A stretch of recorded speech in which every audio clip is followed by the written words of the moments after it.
आदिवासी बांधव तो अतिशय प्रतिकूल परिस्थितीमध्ये त्या ठिकाणी शिकतो, समोरतो, लहानाचा मोठा होतो.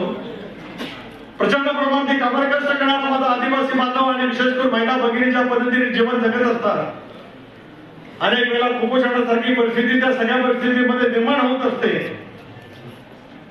सकल असा शेतीचा भाग फार मोठ्या प्रमाणावरती नसल्याच्यामुळे उत्पन्नाचं साधन निर्माण करण्यासाठी जेवढं काही उपलब्धी नैसर्गिक पाहिजे होती ती त्या ठिकाणी नसते.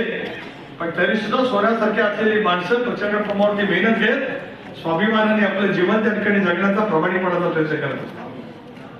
म्हणजे वैशिष्ट्य आहे महाराष्ट्राचं की नंदुरबार सारखा जिल्हा एक आदिवासी प्रमाणाचा जिल्हा, पण त्याला सुद्धा संवेदनशील ताकद आणि शक्ती राष्ट्रवादी काँग्रेस पक्षाच्या पाठीमागे उभी राहण्याच्या दृष्टिकोनातून सतत त्या ठिकाणी मिळत. खरा डॉक्टर अभिजित मी मगाशी तुमचं विवेचन या ठिकाणी ऐकत होतो, परंतु आपलं सुद्धा विवेचन